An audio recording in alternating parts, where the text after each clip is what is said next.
अनमोल वचन अखिल भारतीय संत मत सत्संग के संस्थापक और गृहस्थ में आनंद योग के जनक परम संत महात्मा परम पूज्य श्री यशपाल जी महाराज अर्थात परम पूज्य भाई साहब जी द्वारा प्रतिपादित इन अनमोल वचनों का पालन करना अति आवश्यक है। ये वचन हमारी गृहस्थ आध्यात्मिक साधना के लिए मूलभूत सिद्धांत हैं, जो इस प्रकार हैं। हम दुनिया की हर चीज की कीमत आंकते हैं, अपने मानव जीवन की कीमत भी जाने व परमात्मा की प्राप्ति हेतु साधना करें। मनुष्य योनि एक उपहार है, इसीलिए परमात्मा को धन्यवाद देते हुए आधा घंटा प्रातःकाल, आधा घंटा सायंकाल पूजा अवश्य करें।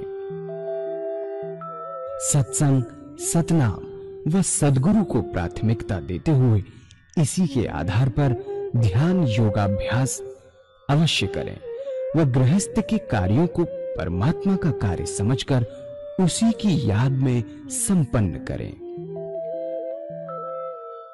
हर समय ये ध्यान रहे कि गुरु कृपा द्वारा परमात्मा की पवित्र सत्ता का हमारी आत्मा में वास है, अतः मन में निरंतर अपने इष्ट देव का जाप करें। मान सम्मान की इच्छा ना करें व अपमान से दुखी ना हो। परमात्मा के अतिरिक्त किसी और का भय ना करें। दूसरों की बुराई न करें, न सुने, सत्य व मधुर बोलें, अश्लील शब्द मुंह से ना निकालें, सभी से नम्रतापूर्ण व सुंदर व्यवहार करें।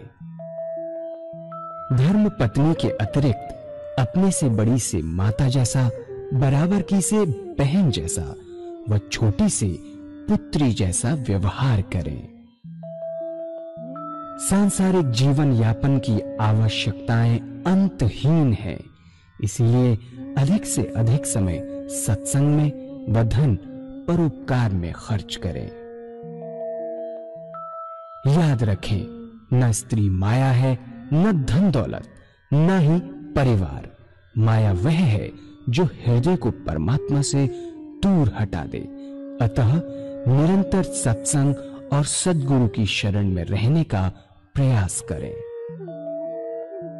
भोजन अपने इष्ट को अर्पण कर प्रसाद रूप में परमात्मा की याद में करें। रात्रि में सोने से पहले अच्छे बुरे कार्यों का आत्मनिरीक्षण कर उसका समुचित पश्चाताप करते हुए ध्यान करें व प्रभु की गहरी याद में ही विश्राम करें। परमात्मा तू ही है, तेरी इच्छा पूर्ण हो।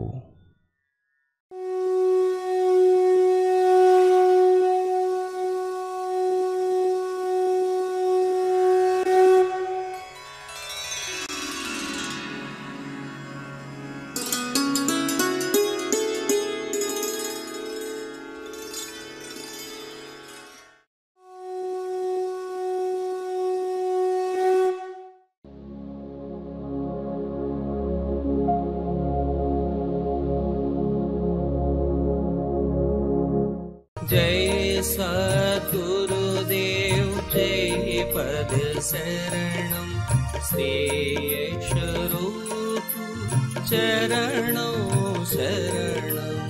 जय सद्गुरुदेव जय पद शरणम श्री स्वरूप चरणों शरणम।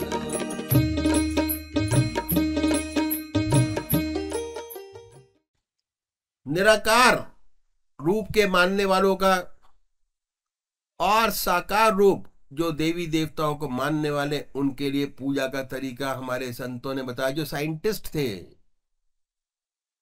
जिन्होंने गीता को खूब अच्छी तरीके से पढ़ा, गीता में साधन की दृष्टि से 4 विशेष बात बतलाई।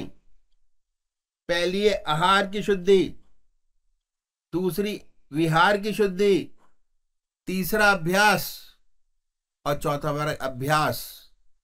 आज तक जो भी हम काम करते हैं, कितने समय से उसका अभ्यास करते चले जा रहे हैं। अगर इसका भी अभ्यास करेंगे बहुत सुंदर स्थिति प्राप्त होगी, हमेशा आनंद में रहेंगे। अगर सच्ची शांति आनंद चाहते हैं तो बहुत जरूरी है कि आपको अपने सब्जेक्ट की जो आप करने जा रहे हैं उनकी पूरी नॉलेज होनी चाहिए कि हमको ये करना है।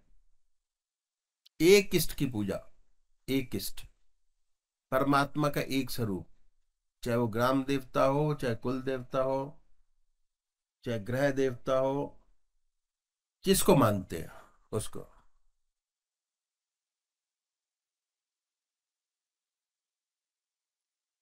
ये तो हुआ पूजा का तरीका। मगर अध्यात्म प्राप्ति के लिए 3 कृपाओं की बड़ी आवश्यकता होती है। पहली ईश्वरीय कृपा, दूसरी गुरु कृपा और तीसरी निज कृपा। ये नहीं कि मंत्र लेके छोड़ दिया और गुरुजी ने सब कर दिया, ऐसा नहीं।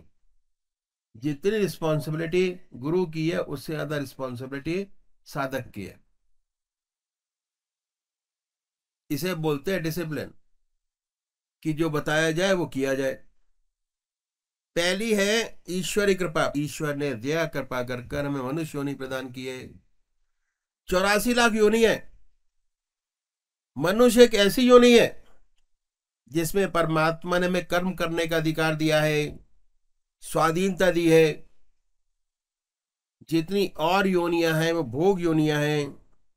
मनुष्य योनि की विशेषता है, कहा है बड़े भाग्य मानुष तन पावा, सुर दुर्लभ सदग्रंथन गावा, साधन धाम मोक्ष कर द्वारा, पाए न जही पर लोक सवारा। ऐसी है मनुष्य योनि, प्रभु की असीम कृपा से मिलती है। साधन का क्षेत्र है, मोक्ष का दरवाजा है। सब ग्रंथों ने, महर्षियों ने, महात्माओं ने इसकी भूरी भूरी प्रशंसा की है। बड़ा सुंदर परमात्मा ने अवसर दिया है, हमें मनुष्य योनि दी है, हमें विवेक बुद्धि दी है, कर्म करने की स्वाधीनता दी है। अगर हम चाहें तो ईश्वरी कृपा, गुरु कृपा और निज कृपा से अपने जीवन का सच्चा लक्ष्य प्राप्त कर सकते हैं। इसी जीवन काल में जीवन मुक्त अवस्था प्राप्त कर सकते हैं और ज्योति से ज्योति एकाकार हो सके, इसका अवसर हम सबको प्राप्त है। पहली कृपा परमात्मा ने सबको दी है, दूसरी कृपा करोड़ों व्यक्ति संसार में हैं, लेकिन 999 मनुष्यों की बुद्धि शारीरिक बुद्धि है। इस शरीर को ही सब कुछ समझ बैठे, ये शरीर ही उनके लिए सब कुछ है। सुबह से लेकर रात्रि तक इस शरीर की चिंता में समय जाता है। संसार की चिंता, दुनिया की चिंता में ही सारा समय हमारा जाता है, व्यतीत होता है। यही चिंतन हमें रहता है सुबह से शाम तक कि कैसे हमारी पोजीशन बढ़े, कैसे मान प्राप्त हो, कैसे वैभव प्राप्त हो, कैसे धन का संचय हो। संसारिक इस शरीर के लिए जब परमात्मा की विशेष कृपा होती है तब मनुष्य सोचता है कि मैं क्या हूं, मेरे जीवन का वास्तविक लक्ष्य क्या है। क्या वही है जैसे और जीव जंतु पैदा हुए, मैं भी पैदा हुआ, खाऊं पीऊं और सांसारिक व्यवहार करते हुए कीड़े मकोड़ों की तरह चला जाऊं। ऐसा जब परमात्मा की विशेष कृपा होती है तब मनुष्य के हृदय में जिज्ञासा पैदा होती है। देखता है मनुष्य आया है, चला गया, अर्थी जाते देखता है, दिल में एक ख्याल पैदा होता है कि क्या हम भी मरेंगे। फिर ये देखता है कि जो आया है वह जाता है। ये भी देखता है कि बच्चा भी मरता नजर आता है, बुढ़ा भी मरता नजर आता है, जवान भी मरता नजर आता है। क्षणिक वैराग्य पैदा होता है और जहां दाह संस्कार पैदा हुआ उसके बाद हम दुनिया में वैसे के वैसे आ जाते हैं। ईश्वर की विशेष कृपा होती है, तब सच्ची जिज्ञासा हृदय में जागृत होती है। तब ये जिज्ञासा पैदा होती है कि हम अपने को जाने कि मैं कौन हूं, ये संसार क्या है, इस दुनिया में आया जीवन का मकसद क्या है, सत्य क्या है। इसको जानने की अभिलाषा पैदा होती है। प्राप्त करने के लिए हृदय में जागृति होती है, जिसे हम जिज्ञासा कहते हैं। जब परमात्मा की विशेष कृपा होती है तो हजार पीछे किसी किसी व्यक्ति में ये जिज्ञासा पैदा होती है। वास्तव में जो हम सामने नजर आ रहे हैं यही सब कुछ नहीं है, शरीर ही सब कुछ नहीं। हमारे 3 शरीर हैं। हमारी जो पर्सनैलिटी है वो बनी है 3 शरीर से मिलकर। हमारा अस्तित्व 3 शरीरों का है। पहला स्थूल शरीर है जिसमें 10 इंद्रियां हैं। आंख देखने का काम करती है, कान सुनने का काम करते हैं, नाक सूंघने का काम करती है, जिह्वा स्वाद लेती है, हाथ पैर चलते फिरते उठते बैठते हैं। ये 5 कर्म इंद्रियां हैं, 5 ज्ञान इंद्रियां हैं। दूसरा हमारा सूक्ष्म शरीर है जो मन बुद्धि चित्त और अहंकार से मिलकर बना है। स्थूल शरीर से हम विषयों का आनंद लेते हैं। दूसरा हमारा सूक्ष्म शरीर है, मन बुद्धि चित्त और अहंकार से मिलकर बना है। इससे हम वासना का आनंद लेते हैं। जितना सोच विचार का काम है वो सूक्ष्म शरीर से लिया जाता है। पहले क्रिया सूक्ष्म शरीर में होती है, फिर स्थूल शरीर में होती है। वासना का जितना आनंद है वह सूक्ष्म शरीर से आता है। तीसरी हमारी आत्मा, कारण शरीर। चैतन्यता और आनंद आत्मा में है। जब ये आत्मा शरीर को छोड़ देती है तो ये शरीर बेकार हो जाता है। जिस शरीर को हम इतना संभाल कर रखते हैं, इतनी देख रेख रखते हैं, हमारे सगे संबंधी इसका ख्याल रखते हैं, जब आत्मा शरीर को छोड़ गई तो शरीर बेकार हो जाता है। वही सगे संबंधी फिर कहते हैं कि जल्दी उठाओ कहीं भूत ना बन जाए। तो सारा खेल ये आत्मा का है। जब आत्मा शरीर छोड़ देती है तो दोनों शरीर बेकार हो जाते हैं। तो ये है हमारा असली अस्तित्व। और इन तीनों शरीरों का डेवलपमेंट, सच्चा विकास करना हमारा फर्ज है। ये मनुष्य का जीवन लक्ष्य है। जब परमात्मा की दूसरी विशेष कृपा होती है तब मनुष्य के हृदय में जिज्ञासा पैदा होती है कि मैं क्या हूं, मैं कौन हूं, ये दुनिया क्या है, संसार क्या है, सत्य क्या है। ऐसी सुंदर जागृति पैदा होती है। फिर वो चैन नहीं लेता, उसे चैन नहीं मिलता, संसार छोड़ता है, दुनिया छोड़ता है, कंदराओं पहाड़ों जंगलों में खाक छानता रहता है। कैसे उसे सत्य प्राप्त हो, कैसे सत्य का अनुभव हो, कैसे सत्य प्राप्त हो। जब परमात्मा की दूसरी विशेष कृपा होती है तब ये चीजें शुरू होती हैं। मुझे महाभारत का एक सुंदर किस्सा याद आ गया जो मैं आपके सामने रखूंगा। जब पांडव जीत गए, कौरवों का नाश हो गया, धृतराष्ट्र जो कौरवों के पिता थे हस्तिनापुर में रहने लगे अपने भतीजे युधिष्ठिर के पास। बहुत दुखी रहते, सोचते थे कि 100 पुत्र थे, इतना बड़ा राजपाट था, 100 के 100 चले गए, राजपाट विध्वंस हो गया। इसी सोच विचार में पड़े रहते। इनके भाई थे विदुर। विदुर सन्यासी थे। एक बार विदुर जी घूमते घूमते हस्तिनापुर आ गए और जब उन्होंने देखा कि अपने भाई की ऐसी हालत है, बहुत दुखी हुए। सोचा कि मनुष्य जीवन तो बड़ी मुश्किल से मिलता है, वृद्ध अवस्था है, कब चल पड़े कुछ भरोसा नहीं, और कितने वर्षों तक इस काल चक्र में पड़े रहे, जीना मरना जीना मरना। बहुत दुखी हुए और ये अवसर देखते रहे कि कब ऐसा अवसर मिले कि मैं अपने भाई साहब को जिताऊं और सीधे रास्ते पर लगाऊं। संत लोग समय का इंतजार करते हैं, समय पर वार करते हैं ताकि खाली ना जाए, देखते रहे कि साधक कब तैयार है, जब सच्चा ज्ञान दे सकता है। इसी इंतजार में रहे। 3 दिन से ज्यादा कहीं ठहरते नहीं थे। सन्यासी थे, उनका धर्म था कि एक स्थान पर 3 दिन से ज्यादा न ठहरे, लेकिन क्योंकि बड़े भाई का मामला था, ज्यादा ठहरे, रुक गए और समय का इंतजार करते रहे। एक दिन उन्होंने देखा कि धृतराष्ट्र का मूड कुछ अच्छा है, स्वभाव ठीक है, प्रसन्नचित है। अच्छा अवसर जाकर उन्होंने धृतराष्ट्र से बात करते करते कहा कि भाई साहब, मैं आपको एक बड़ा सुंदर किस्सा सुनाता हूं। धृतराष्ट्र ने कहा कि बड़ी अच्छी बात है।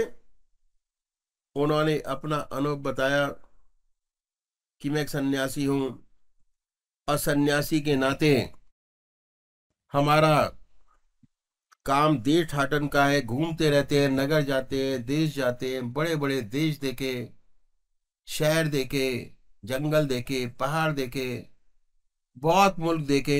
और बोले कि एक बार घूमते घूमते मैं असम के जंगलों में चला गया, और असम में इतनी घनी जंगल होती है, उसमें हाथी भी छिप जाए। एक बार जब असम में गया, एक पगडंडी जा रहा था, पगडंडी छोटा रास्ता जो जंगलों में होता है, उस रास्ते से चला जा रहा था। तब मैंने क्या देखा कि सामने एक बहुत सुंदर व्यक्ति, हिस्ट पुष्ट, बड़ा अच्छा शरीर, सुडौल, बहुत ही सुंदर एक ब्राह्मण पुत्र सामने से चला आ रहा है। ज्ञान विज्ञान का दीपक मालूम होता था। ऐसा व्यक्ति सामने से चला आ रहा है। विदुर जी ने बड़े कौतूहल से देखा कि परमात्मा की बड़ी सुंदर रचना है। वह सोच ही रहे थे कि ब्राह्मण पुत्र बराबर वाली पगडंडी से निकल गया। ये अपनी पगडंडी पर आगे चले गए। थोड़ी देर आगे चले तो उन्होंने एक धमाके की आवाज सुनी। धमाका जैसे कोई चीज गिरती है, बड़ी जोर की आवाज हुई तो चौंके।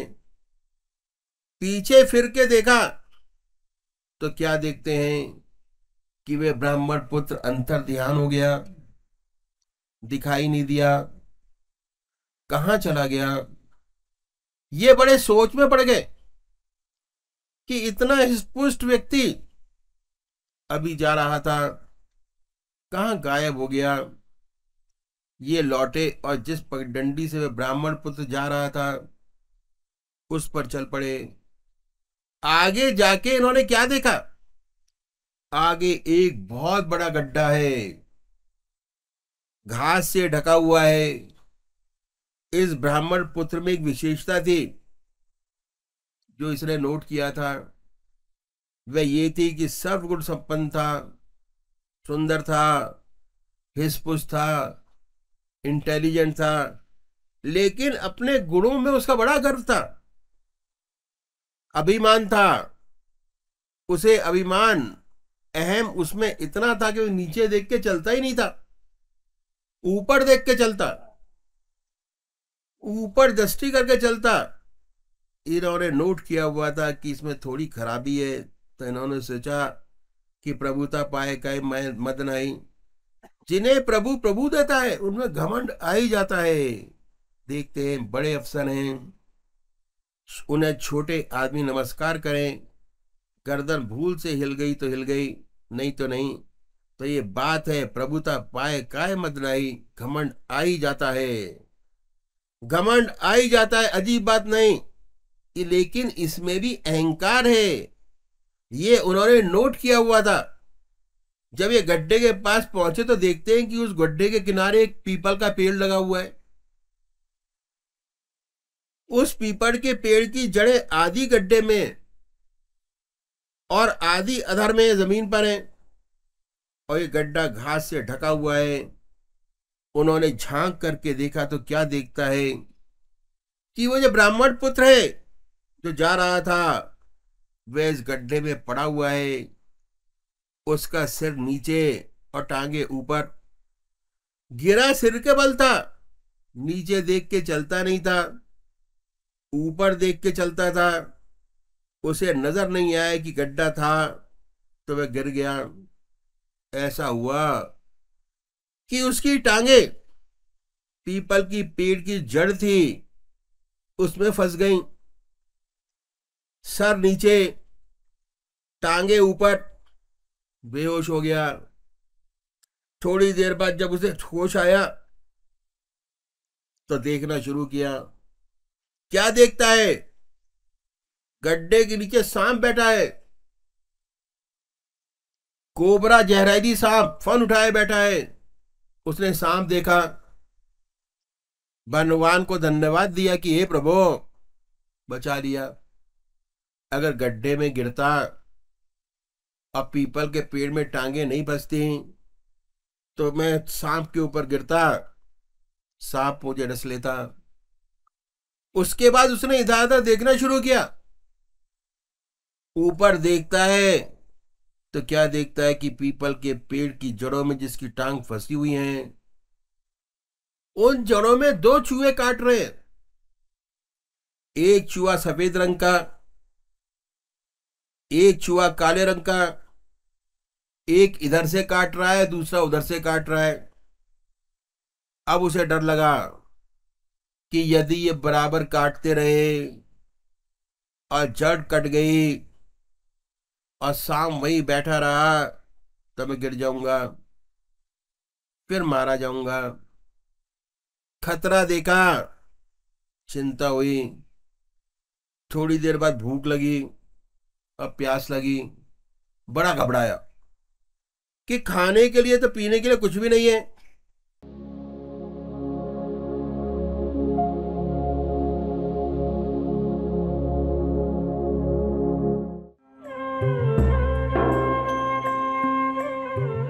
ध्यान योग के कार्यक्रम आनंद योग से निशुल्क जुड़ने के लिए संपर्क करें 9810239677।